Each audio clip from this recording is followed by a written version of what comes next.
भरत नाम का एक मुफलिस किसान था जो रोजाना अपनी सब्जियां फरोख्त करने गांव से दूर शहर जाया करता था। हे भगवान, ये कैसी जिंदगी अता फरमाई है मुझे। रोज इतनी मेहनत, अगर रोज काम ना करूं तो मेरे बच्चे भूखे मर जाएंगे। भरत के घर में उसकी बीवी पूनम और उसके 2 बच्चे थे, रोहन और प्रिया। सारा खानदान खुश था, बस भरत ही अपनी जिंदगी से नाखुश था। ये भी कोई जिंदगी है? गरीबी, मेहनत और मजदूरी। ऊपर वाले ने हमें कुछ भी नहीं दिया है। ऐसा नहीं है, ऊपर वाले ने हमें इतना अच्छा खानदान दिया है, ये क्या किसी दौलत से कम है? लेकिन दौलत तो नहीं दी ना। मुझे ऊपर वाले पर पूरा यकीन है कि एक रोज वो हमें ढेर सारी दौलत अता फरमाएगा, आप देख लेना। मैं उसी रोज के इंतजार में हूँ। खैर, भरत ने अपनी ज़राअत जारी रखी और वो शहर के बाजार में भी सब्जियां फरोख्त करता रहा, लेकिन वो अपने इन हालात से बिल्कुल भी खुश नहीं था। वो अक्सर ऊपर वाले को कोसा करता था। एक रोज की बात है, भरत हमेशा की मानिंद सब्जियां फरोख्त करने शहर आया था। वो सड़क पार कर ही रहा था कि एक ट्रक का ब्रेक फेल हो गया। भरत को अस्पताल में दाखिल कराया गया। उसका पूरा खानदान परेशान था। बच्चों, अब्बा दुरुस्त हो जाएंगे, तुम दोनों को ऐसे रोना नहीं चाहिए। अब्बा कब तक दुरुस्त होंगे? बोलो ना अम्मी, अम्मी। बहुत जल्द। कई रोज गुजर गए, भरत को होश आया, लेकिन उस हादसे की वजह से उसके पैर काटने पड़े। वो अब कभी भी अपने पैरों पर चल नहीं सकता था। बहन जी, मैं आपको झूठी तसल्ली नहीं देना चाहता। आपके शौहर के दोनों पैर काटने पड़े हैं। अब आपको जिंदगी भर इनका ख्याल रखना होगा। खैर, भरत को घर लाया गया। भरत व्हीलचेयर पर ही बैठता था। अब वो ज़राअत नहीं कर सकता था। कुछ रोज तक तो जो पैसे थे उससे उन लोगों का गुजर बसर हो गया, लेकिन अब पूनम परेशान थी। अब तो कुछ भी करके राशन खरीदना ही होगा। पूनम ने अपने सारे जेवर निकाले और उन्हें फरोख्त करने जा ही रही थी कि उसके दोनों बच्चे उसके पास आए। अम्मा, क्या तुम ये जेवर फरोख्त करने जा रही हो? हाँ बेटा, और कोई रास्ता नहीं है बेटा। नहीं अम्मी, ये सब अब्बा ने आपके लिए बनवाए थे, इन्हें फरोख्त मत कीजिए। अगर हम सब मिलकर पैसे कमाएंगे तो। लेकिन कैसे? आप बहुत अच्छा ढोकला बनाती है अम्मी, अगर हम लोग ढोकले का ठेला डालें तो। हाँ, ये तो हम कर सकते हैं। ठीक है, अब हमें ढोकला बनाकर फरोख्त करने की तैयारी करनी चाहिए। पूनम और बच्चों ने बाजार में एक ठेला लगा दिया।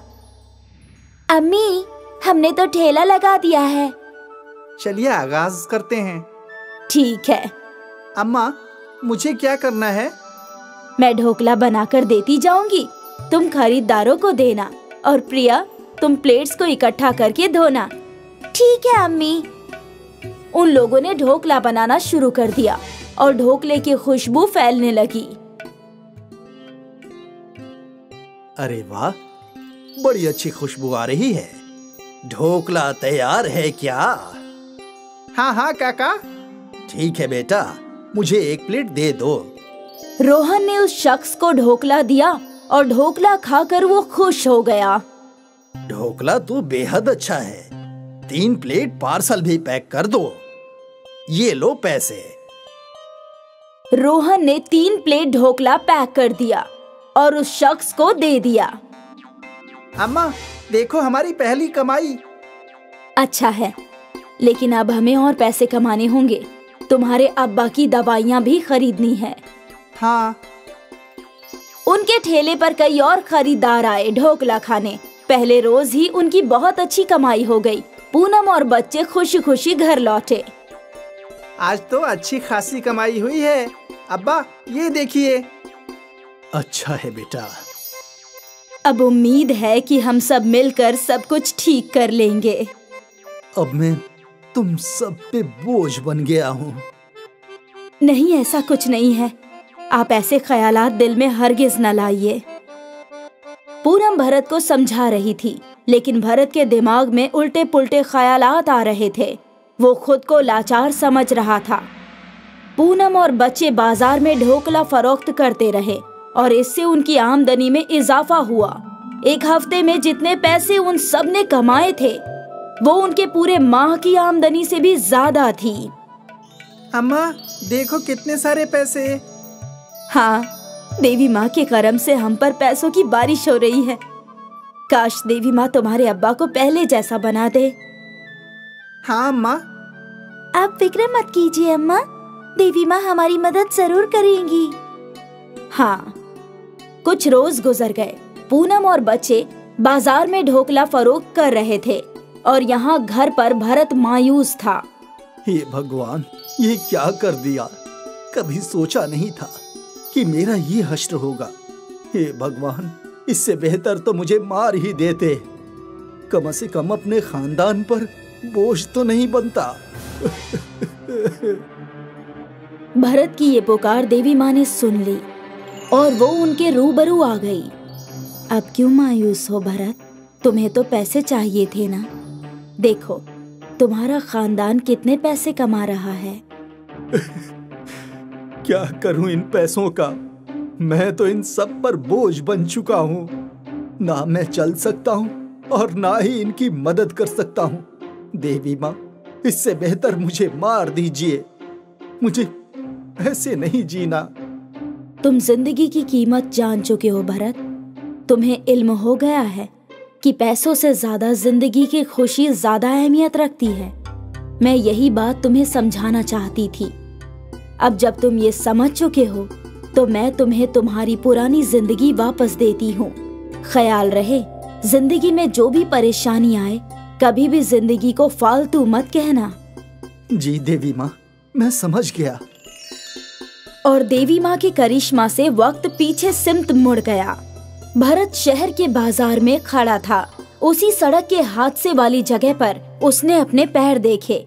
वो सही सलामत थे। शुक्रिया देवी माँ, मैं बेहद खुश हूँ। भरत खुशी खुशी अपने घर गया। उसने अपने बच्चों को गले से लगाया। तुम सब मेरी जिंदगी हो। तुमने मेरे लिए वो किया है जो कोई नहीं कर सकता। आप किस मुतालिक बात कर रहे हैं? कुछ नहीं, तुम नहीं समझोगी। आज मैं जिंदगी और खानदान की अहमियत समझ गया। मेरा खानदान और उसके खुशहाली में ही मेरी जिंदगी की असली दौलत है। क्या बात है, आज आप कुछ अलग ही बोल रहे हैं। क्योंकि आज मैं अपनी जिंदगी और उसकी खुशी से बेहद खुश हूँ। और हमेशा ऐसे ही खुश रहना। पैसों की भागदौड़ में हम जिंदगी जीना भूल जाते हैं और हमारी जिंदगी की असल खुशी का एहसास हमें तभी होता है जब हमारे साथ कुछ बुरा होता है। हम अमूमन जो हमारे पास नहीं है उसका ख्याल कर कोसते हैं, लेकिन जो हमारे पास है उसकी खुशी मानना भूल जाते हैं। जिंदगी में भले ही 100 तकलीफें आए, लेकिन हमें हमेशा खुशी तलाशनी चाहिए। एक समय की बात है, किसी गांव में रूबी अपने वालिदान के साथ रहती थी। रूबी का परिवार बहुत ही खुशहाल था। उसके वालिदान उसे बहुत प्यार करते थे। एक दिन पूरा परिवार मेले में गया था। तभी मेले में भगदड़ मच गई। एक बैल पागल हो गया था। लोग यहाँ वहाँ भागने लगे और इसी दरमियान रूबी अपने वालिदान से बिछड़ गई। भगदड़ में बैल ने रूबी के वालिदान को सींग से मार दिया।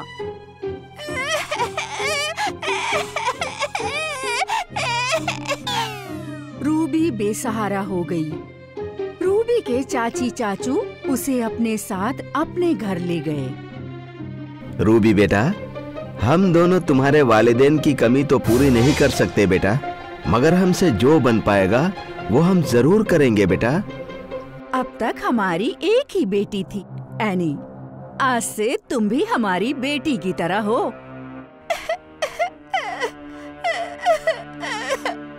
कुछ दिनों तक रूबी बहुत खुश रही, लेकिन थोड़े दिन बाद चाची के तेवर बदल गए। रूबी! जी चाची। नजर नहीं आता कि पूरा घर कितना गंदा है? अब क्या सारा काम मैं ही करूं? नहीं चाची, मैं आपकी मदद कर देती हूँ। रूबी ने अपनी चाची की मदद की। बस फिर क्या था, उसकी चाची रोज उसे ही पूरा काम सौंप दिया करती थी। रूबी, सारे बर्तन धो लो और फिर एनी के लिए खाना भी बना देना। अक्सर रूबी घर के पीछे एक पेड़ के नीचे बैठकर रोया करती थी। हे ऊपर वाले, आप इतने बेरहम क्यों हैं? एक तो आपने मेरे वालिदैन की जान ले ली, ऊपर से हमारे चाची चाचू हमारे साथ नौकरों वाला सलूक करते हैं। हमारे साथ कोई बात करने वाला भी नहीं है। इससे तो अच्छा है ऊपर वाले आप हमें मार ही देते। नहीं बेटी, ऐसे नहीं बोलते। आवाज सुनकर रूबी हैरान हो जाती है। उसे समझ नहीं आ रहा था कि आवाज कहाँ से आ रही है। मैं बोल रहा हूँ, खजूर का दरख्त। दरख्त? नन्ही रूबी दरख्त को बोलता हुआ देखकर डर गई और वहाँ से भागने की कोशिश करने लगी। डरो मत रूबी, मैं तुम्हें कोई नुकसान नहीं पहुँचाऊंगा। मैं करिश्माई खजूर का दरख्त हूँ। रूबी, यहाँ आओ। रूबी दरख्त के नजदीक गई। क्या तुम मेरी दोस्त बनोगी? हाँ। तुम्हें जब भी किसी से बात करनी हो तो यहाँ चली आना। मैं तुम्हारी सारी बातें सुनूंगा रूबी। हमारी चाची बहुत बुरी है, दिन भर हमसे काम करवाती है और हमें खाना भी नहीं देती। हमको बहुत भूख लगी है। बस इतनी सी बात? जादुई खजूर के दरख्त ने करिश्मा किया और रूबी के सामने एक बड़ी सी थाल आ गई जिसमें बहुत सारा खाना था। अरे बाप रे, इतना सारा खाना! खाओ दोस्त, खाओ। उस दिन से जब भी रूबी मायूस होती या उसे भूख लगती, वो करिश्माई खजूर के दरख्त के पास चली जाती। अब रूबी जल्दी जल्दी घर का सारा काम खत्म करती थी और जादुई दरख्त से बातें करती। 10 साल गुजर गए। रूबी बड़ी हो गई। वो अब भी उस जादुई खजूर के दरख्त से बातें करती थी। रूबी! जादुई दरख्त, चाची बुला रही है, हम जाकर आते हैं। फिर मिलेंगे। कहाँ मर जाती है तू? रोज रोज तुझे खोजना पड़ता है। चाची, मैं तो यही थी, आंगन में। सारा काम हो गया? हाँ, सब हो गया। सुन, कल एनी की सालगिरह है, घर में बहुत सारे लोग आएंगे। तुझे आज ही अच्छे से घर की सफाई और सजावट भी करनी है और कल सारे मेहमानों का खाना भी बनाना है। ठीक है चाची, हम सब कुछ कर देंगे। रूबी ने घर की सफाई शुरू की और सफाई के बाद उसने घर को सजाया भी। इस काम में देर रात हो गई। अगली सुबह 5 बजे रूबी बाजार के लिए निकल गई। रूबी बाजार से ढेर सारा सामान खरीद लाई और अकेले ही उसने सारा खाना भी पका लिया। सब कुछ तैयार है चाची। अच्छी बात है। चाची, मेरे कपड़े फटे हुए हैं। अगर एनी का कोई पुराना कपड़ा हो तो मुझे दे दीजिए। रूबी एनी से खूबसूरत थी। अगर वो दावत पर आती तो सभी लोग रूबी को ही देखते। ये सोचकर कोई जरूरत नहीं है तुझे दावत पर आने की। आज बहुत रईस लोग आ रहे हैं। तू अपने फटे पुराने कपड़ों में किसी के सामने आने की हिम्मत मत करना। पर चाची, मेरा भी मन है। नहीं मतलब नहीं। रूबी उदास होकर दरख्त के पास चली गई और उसे सब कुछ बताया। तुम्हें दावत पर जाना है ना? बस इतना ही ना? हाँ, पर मेरे पास अच्छे कपड़े नहीं हैं। अच्छा, अपनी आंखें बंद करो। रूबी ने अपनी आंखें बंद की और जादुई खजूर के दरख्त ने रूबी पर करिश्मा किया। रूबी का फटा पुराना कपड़ा अब बहुत ही सुंदर लिबास बन चुका था। वाह! ये तो बहुत खूबसूरत है। अब तुम अंदर जाओ और मजे करो। रूबी घर के अंदर गई। वहाँ मेहमान आपस में गुफ्तगू कर रहे थे। रूबी को देखकर सभी उसकी ओर देखने लगे। कितनी खूबसूरत है ये। कौन है ये? दावत में एक राजकुमार आया था। राजकुमार ने रूबी को देखा और उसका दीवाना हो गया। और सबके सामने राजकुमार रूबी के सामने घुटनों पर बैठ गया। तुम बहुत खूबसूरत हो, क्या तुम मुझसे शादी करोगी? हाँ। ये सब देखकर रूबी की चाची और उसकी चचेरी बहन जल भुन गईं। राजकुमार ने रूबी को अपने साथ महल में चलने के लिए कहा। मैं आपके साथ आऊंगी, लेकिन पहले आप मेरे साथ चलिए। रूबी राजकुमार को करिश्माई खजूर के दरख्त के पास ले गई। जादुई दरख्त, हमें अपनी दुआ दो। हमेशा खुश रहो मेरी बेटी, और जाते जाते मेरी कुछ सूखी डालियां अपने साथ ले जाना। जब भी तुम्हें मेरी जरूरत होगी मैं हमेशा तुम्हारी मदद करूंगा। रूबी ने सूखी टहनियां उठा ली, जादुई दरख्त को गले लगाया और अपने राजकुमार के साथ रवाना हो गई। रूबी और राजकुमार हमेशा खुश रहें। रामपुर नामक ग्राम में मानिक का परिवार रहता था। मानिक के परिवार में उसकी बीवी मोहिनी और 2 औलादे मोंटी और बंटी थे। मानिक का छोटा परिवार है, लेकिन सुखी नहीं है, क्योंकि उनके पास बहुत कम पैसे हैं। मानिक को मजदूरी से बहुत कम पैसे मिलते हैं, जिससे घर चलाना मुश्किल होता है। मानिक सुबह सुबह अपने काम पर जाने के लिए निकला, लेकिन तभी उसके बच्चों ने उसे रोका।